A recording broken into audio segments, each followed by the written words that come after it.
CPM Nenmara local കമ്മിറ്റിയുടെ നേതൃത്വത്തിൽ നെന്മാറ ഗ്രാമപഞ്ചായത്തിലെ കോൺഗ്രസ് ഭരണസമിതിയുടെ അഴിമതിയും വികസന മുരടിപ്പിനും സ്വജന പക്ഷപാതത്തിനുമെതിരെ കുറ്റവിചാരണ ജാഥ സംഘടിപ്പിച്ചു.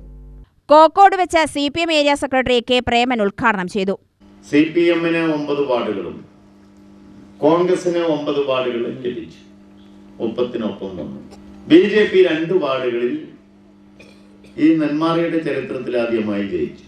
അപ്പോൾ UDF-ന്റെ കോൺഗ്രസിന്റെ 9-ഉം പ്ലസ് 2 BJP-യും കൂടി 11 പേരുടെ ബലത്തിൽ നെന്മാറ എന്ന് പറയുന്ന ഒരു സാംസ്കാരിക വിദ്യാഭ്യാസ വളർന്നുവരുന്ന പട്ടണമായ നെന്മാറയെ ഇന്ന് വീണ്ടും പഴയ കാലത്തിലേക്ക് തിരിച്ചു കൊണ്ടുപോയി എന്ന് മാത്രം പറഞ്ഞാൽ പോരാ, ഏറ്റവും മോശമായ അവസ്ഥയിലേക്ക് നമ്മുടെ നെന്മാറ പഞ്ചായത്തിനെ എത്തിച്ചു. കേരള സർക്കാർ നടപ്പിലാക്കുന്ന വികസന ക്ഷേമ പ്രവർത്തനങ്ങൾ പോലും ഈ പഞ്ചായത്തിൽ നടപ്പിലാക്കാതെ ഈ നാട്ടിലെ സാധാരണക്കാരെയും പാവപ്പെട്ടവരെയും തൊഴിലാളികളെയും വെല്ലുവിളിക്കുന്ന രീതിയിലേക്കുള്ള ദുർഭരണമാണ് കഴിഞ്ഞ 5 വർഷക്കാലം നെന്മാറ പഞ്ചായത്തിൽ നടമാടിയത്.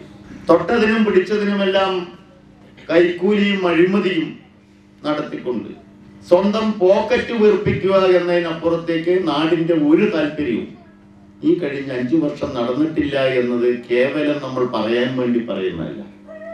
LC അംഗം ഗുരുവായൂരപ്പൻ അധ്യക്ഷനായി. CPM ഏരിയ കമ്മിറ്റി അംഗങ്ങളായ കെ കണ്ണനുണ്ണി, U അസീസ് എന്നിവർ പ്രസംഗിച്ചു.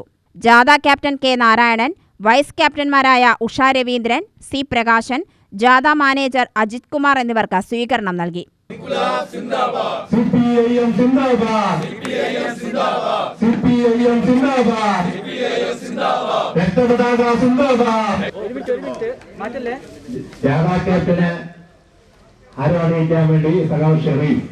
KSKTU village secretary R Muraleedharan സ്വാഗതവും ഷെരീഫ് നന്ദിയും പറഞ്ഞു. UTV news, Palakkad.